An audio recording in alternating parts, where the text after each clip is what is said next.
राधे राधे दोस्तों। आज की स्टोरी है नारद जी की परीक्षा। एक बार नारद जी को यह अभिमान हो गया कि उसने उनसे बढ़कर इस पृथ्वी पर कोई दूसरा विष्णु भगवान का भक्त नहीं है। उनका व्यवहार भी इस भावना से प्रेरित होकर कुछ बदलने लगा। वे भगवान के गुणों का गान करने के साथ साथ अपने सेवा कार्य का भी वर्णन करने लगे। भगवान से कोई बात छुपी थोड़ी ही रहती है। उन्हें तुरंत ही इस बात का पता चल गया। वे अपने भक्त का पतन भला कैसे देख सकते थे, इसलिए उन्होंने नारद को इस दुष्ट प्रवृत्ति से बचाने का निर्णय किया। एक दिन नारद जी और भगवान विष्णु साथ साथ वन में जा रहे थे।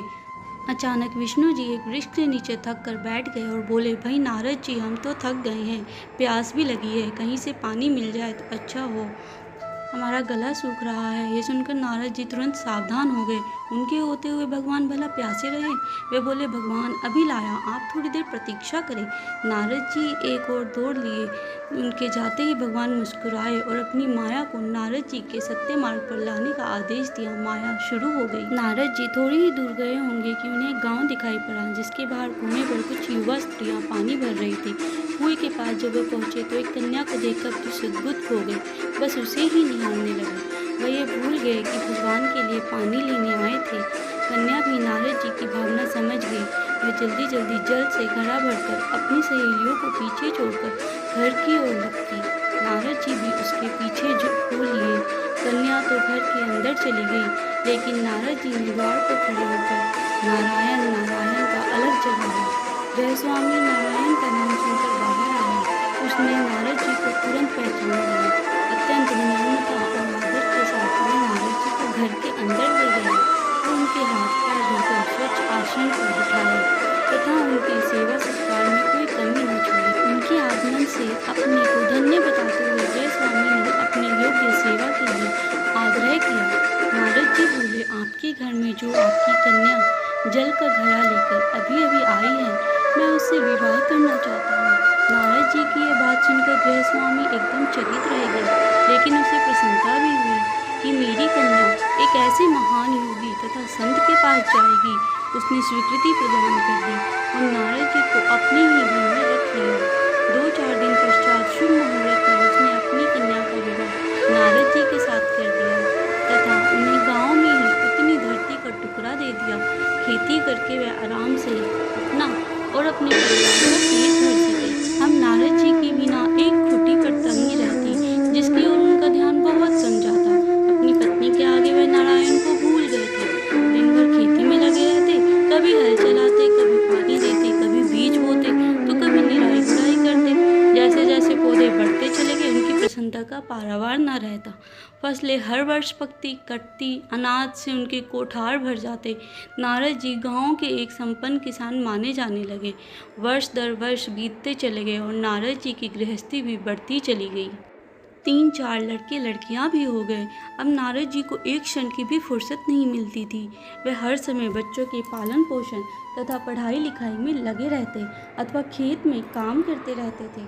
अचानक एक बार तेज बारिश हुई, जिसने कि दिनों तक बंद ना होने का नाम नहीं लिया। बादलों की गरज और बिजली की कड़क ने सबके हृदय में भय उत्पन्न कर दिया। मूसलाधार वर्षा ने गांव के पास बहने वाली नदी में बाढ़ की स्थिति पैदा कर दी। चारों ओर पानी ही पानी फैल गया। कच्चे पक्के मकान ढहने लगे, घर का सामान बह गया, पशु भी डूब गए, उनके व्यक्ति मर गए। गांव में त्राही त्राही मच गई। नारद अब क्या करें? उन्होंने भी घर में जो थोड़ा कीमती सामान बचा था उसकी गठरी बांधी और अपनी पत्नी तथा बच्चों को लेकर जान बचाने के लिए पानी में से होते हुए बाहर निकलने लगे। नारद जी बगल में गठरी थामे एक हाथ से एक बच्चे को पकड़े और दूसरे हाथ से अपनी पत्नी को संभाले हुए थे। पत्नी भी एक बच्चे को हाथ से पकड़े और धीरे धीरे आगे चल रही थी। पानी का बहाव अत्यंत तेज था। ये भी पता नहीं चल रहा था कि कहाँ गड्ढा और कहाँ टीला। अचानक नारद जी ने ठोकर खाई और गठरी बगल से निकलकर बह गई। नारद जी गठरी कैसे पकड़ते? दोनों हाथ तो घिरे थे तथा ये भी नहीं पता चल रहा था कि कहाँ गड्ढा है और कहाँ टीला। अचानक नारद जी ने ठोकर खाई और गठरी बगल से निकलकर बह गई। नारद जी गठरी कैसे पकड़ते? दोनों हाथ तो घिरे थे। मन में सोचकर सोचा, फिर कमा लेंगे। कुछ दूर जाने पर पत्नी एक गड्ढे में गिर पड़ी और गोद का बच्चा छूटकर बह गया। पत्नी बहुत रोई, लेकिन क्या हो सकता था।